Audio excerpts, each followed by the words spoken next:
I haven't posted in a couple weeks, but I figure I'll update since I haven't really worked on it too much. I've been, dealing with just life. But intercooler's under there. As you can see, it goes past that. But I have the lips for the bumper. There's one over there too, so that'll be fine for that. It'll go under the lip. Turbo is mocked up in place. That's where it's going to be. So I wanted to see about the radiator fitment. And with the radiator like this, it's snug, but I'm pretty sure it'll make that radius out because this won't be here. That's going to be cut off down there and then go down to the hole down there as an extra brace. But this just has to go across and then to there, and then this one just has to go down into that one down there. I just pulled it in a couple nights ago, so it's actually completely wired and wire loomed, so it's actually ready to fire up. Other than, I'm not sure which throttle body I want to use. I'm probably going to put the stock one back on to fire it up, just so it's everything stock. I also have the MAP sensor, hook up over here. I have the MAP sensor. I'm going to hook that up right in front of it, just so when I start it up, it's completely stock. I haven't even changed out the stock injectors.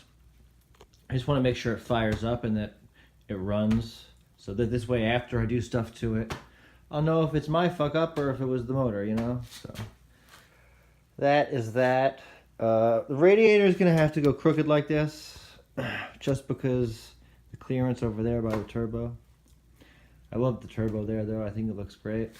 Then the exhaust is going to run just doop and then straight up out the hood, which is going to have to be cut quite a bit for this.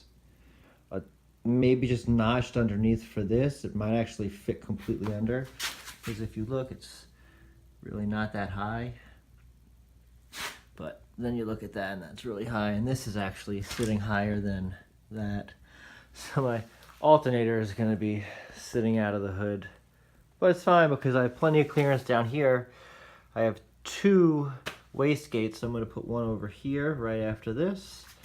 And then I'm going to put one on right over here somewhere on the other side of this, in line of where it flows. So if I just do a little pipe straight out, the flow is perfect. Then just straight to the ground. I'm not even going to bother trying to get through the side.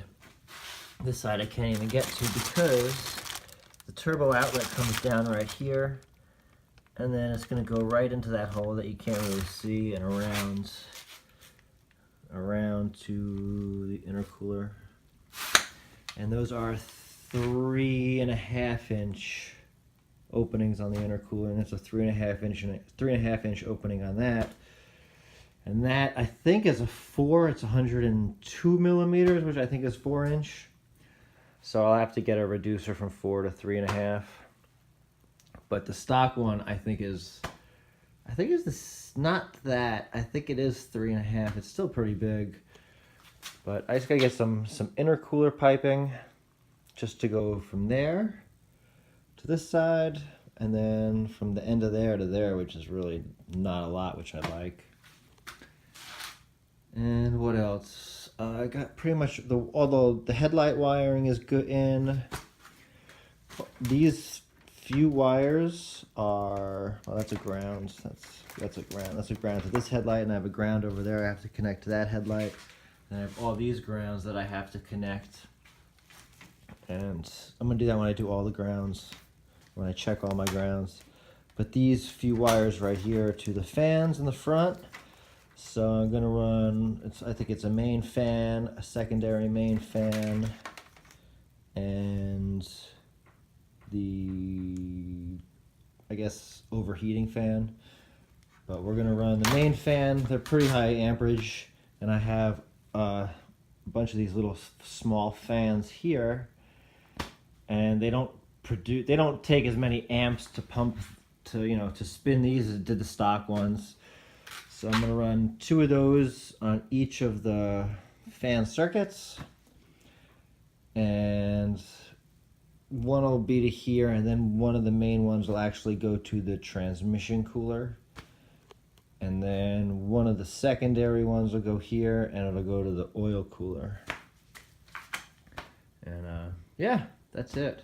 that is really all that's going on. I haven't done anything on the inside because it's all done.